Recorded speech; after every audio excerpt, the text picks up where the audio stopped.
Assalamualaikum warahmatullahi wabarakatuh. Perkenalkan, nama saya Nisrina Atira Lubis, NIM 1203151025.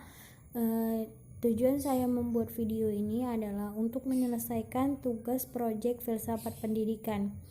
Saya dari kelas BK Reguler E, Fakultas Ilmu Pendidikan, Universitas Negeri Medan. Video ini berisi hasil dari mini riset yang saya lakukan dalam menemukan masalah dan menentukan solusi dari permasalahan tersebut. Di sini saya mengambil tema pemecahan permasalahan siswa dalam belajar melalui filsafat pendidikan eksistensialisme. Nah, sebelum kita masuk kepada pembahasan, mungkin banyak dari kita yang tidak tahu apa sih itu filsafat eksistensialisme. Filsafat eksistensialisme ini merupakan suatu cabang aliran filsafat pendidikan yang memiliki suatu pandangan bahwa hakikat manusia adalah suatu eksistensi dari manusia itu sendiri. Eksistensi adalah cara manusia berada di dunia. Bagi eksistensialisme, benda-benda materi, alam fisik, dunia yang berada di luar manusia tidak akan bermakna atau tidak memiliki tujuan apa-apa kalau terpisah dari manusia. Jadi dunia ini bermakna karena manusia. Eksistensialisme meyakini bahwa apa yang dihasilkan sains cukup asli namun tidak memiliki makna kemanusiaan secara langsung. Filsafat eksistensialisme itu unik, yakni memfokuskan pada pengalaman-pengalaman individu.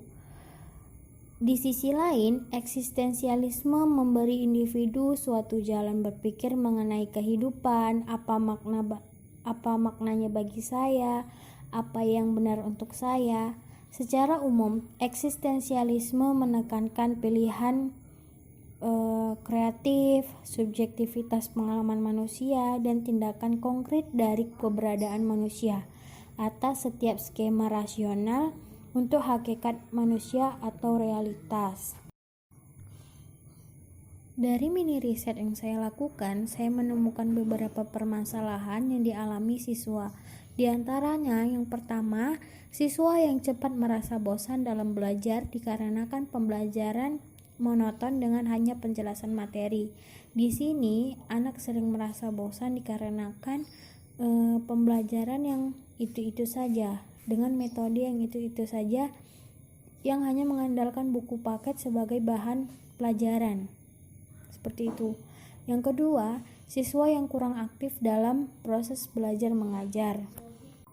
Nah, ini disebabkan oleh beberapa faktor, yaitu ada faktor internal, di mana keadaan peserta didik yang menyebabkan kurangnya keaktifan dalam proses pembelajaran, seperti kondisi kesehatan peserta didik yang kurang terlihat selama pembelajaran, kesenangan dan kebiasaan minat belajar peserta didik yang kurang terlihat, kurangnya ketekunan, keuletan, dan semangat seorang guru dalam memberikan motivasi belajar yang kurang kepada peserta didik.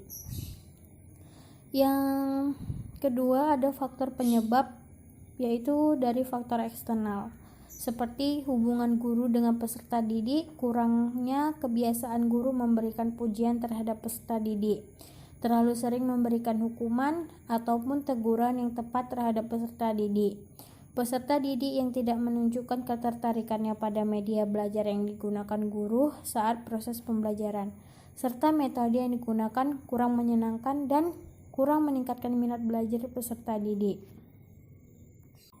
Kemudian adanya kurangnya sarana pendidikan yang kurang memadai sehingga peserta didik tidak dapat memaksimalkan kemampuan belajar dan peserta didik tidak dapat mengeksplorasi semua potensi yang dimiliki. Untuk permasalahan yang ketiga, yaitu ada siswa yang mengalami penyimpangan perilaku. Masalah ini bisa muncul akibat kurangnya perhatian orang tua kepada anak, pola asuh anak yang kurang baik, atau bahkan trauma psikis yang dialami oleh anak. Selain faktor lingkungan keluarga, lingkungan sosial juga dapat memicu berkembangnya perilaku menyimpang pada anak. Hal ini biasanya akibat pergaulan yang tidak baik dengan teman sekolah atau teman sebaya di lingkungan tempat tinggal. Nah, selanjutnya kita masuk kepada solusi untuk mengatasi permasalahan yang ada di atas. Yang pertama yaitu solusi yang dilakukan orang tua dalam mengatasi siswa yang cepat merasa bosan dalam belajar dikarenakan pembelajaran monoton dengan hanya penjelasan materi.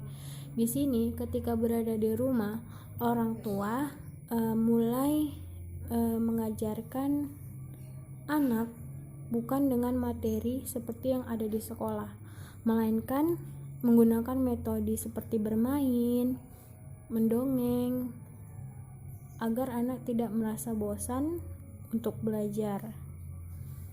Yang kedua, solusi yang dilakukan orang tua kepada siswa yang kurang aktif dalam proses belajar mengajar. Di sini orang tua harus terus memotivasi si anak dalam proses belajarnya, di mana si anak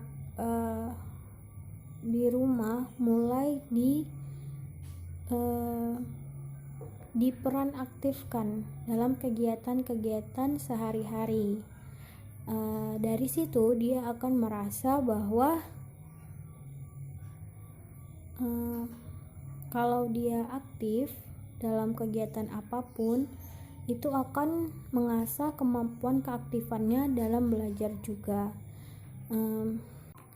Berikan ia motivasi atau ujian atau hadiah setelah dia melakukan apapun, atau setelah ia melakukan atau menyelesaikan tugas apapun.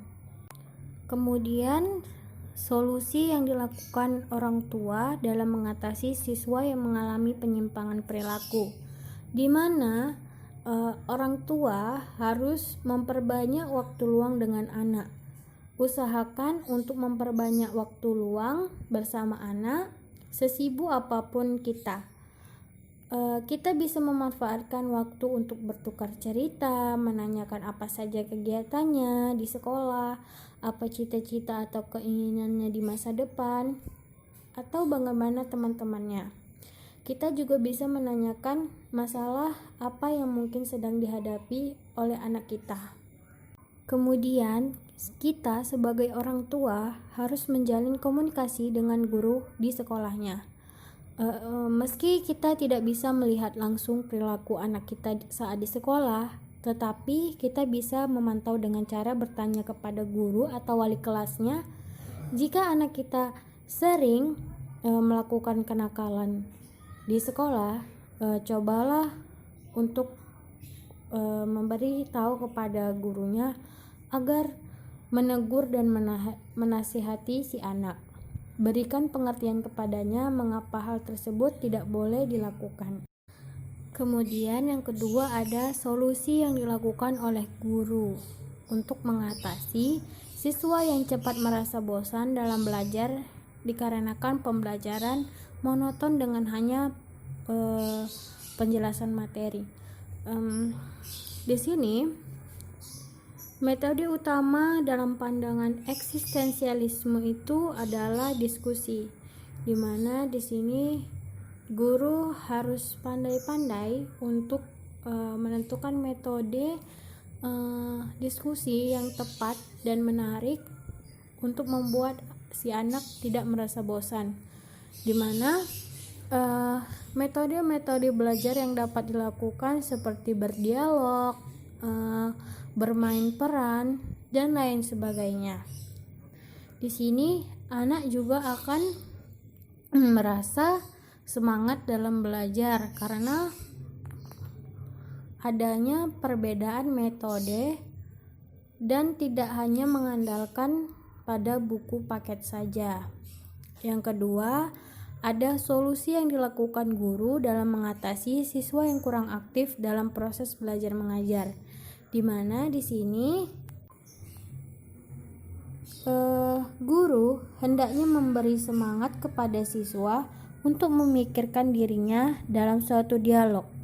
Guru menanyakan tentang ide-ide yang dimiliki siswa dan mengajukan ide-ide lainnya. Kemudian membimbing siswa untuk memilih alternatif sehingga siswa akan melihat bahwa kebenaran tidak terjadi pada manusia melainkan dipilih oleh manusia. Lebih dari itu, siswa harus menjadi faktor dalam suatu drama belajar, bukan menjadi penonton. Siswa harus belajar keras seperti gurunya. Di sini, dalam memberi tugas setelah siswa menyelesaikan tugas tersebut, cobalah beri dia pujian atau motivasi yang membuat dia semakin aktif dalam proses belajar mengajar. Kemudian untuk siswa-siswa yang kurang aktif dalam proses belajar mengajar, berilah dia seperti tanggung jawab untuk meningkatkan keaktifan dia, seperti cobalah untuk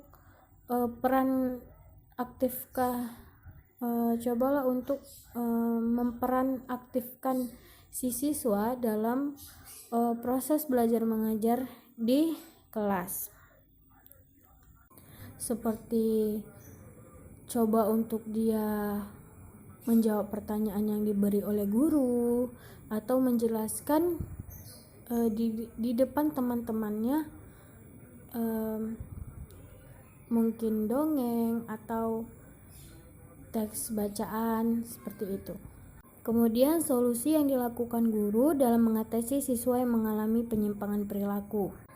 Kemudian guru harus mampu membimbing dan mengarahkan siswa dengan seksama sehingga siswa mampu berpikir relatif dengan melalui pertanyaan-pertanyaan yang diberikan oleh guru. Di sini dalam arti guru tidak mengarahkan dan tidak memberi instruksi. Guru hadir dalam kelas dengan wawasan yang luas agar betul-betul menghasilkan diskusi tentang apa yang mau dipelajari. Nah, kemudian kan ada solusi yang dilakukan guru terhadap siswa yang mengalami penyimpangan perilaku, di mana para guru harus memberikan kebebasan kepada siswa memilih dan memberi mereka pengalaman-pengalaman yang akan membantu mereka menemukan makna dari kehidupan mereka sendiri. Pendekatan ini berlawanan dengan keyakinan banyak orang, di mana tidak berarti bahwa para siswa boleh melakukan apa saja yang mereka sukai. Di sini maksudnya dalam memberikan kebebasan kepada siswa untuk memilih dan memberi pengalaman-pengalaman mereka sendiri, bukan berarti siswa boleh melakukan apa saja, tetapi harus didasarkan dengan aturan dan rasa hormat akan kebebasan orang lain juga, seperti itu. Sebenarnya solusi yang dilakukan guru dan guru BK itu dalam mengatasi permasalahan-permasalahan di atas itu sama persis, cuma dalam metode penyelesaian atau mengatasinya itu berbeda, begitu kan. Kalau dalam guru BK harus diadakannya layanan-layanan seperti layanan orientasi, layanan informasi, dan layanan lainnya untuk membantu siswa dalam menyelesaikan permasalahan-permasalahan di atas, seperti layanan orientasi dan layanan informasi, di mana guru mengenalkan dan memberi informasi mengenai apa penyebab permasalahan-permasalahan tersebut dan cara-cara permasalahan tersebut, dan membantu si siswa tersebut dalam mengatasi masalah-masalah yang mereka alami, seperti itu. Baiklah, sekian video dari saya, lebih dan kurang saya mohon maaf. Wassalamualaikum warahmatullahi wabarakatuh. Terima kasih atas perhatiannya.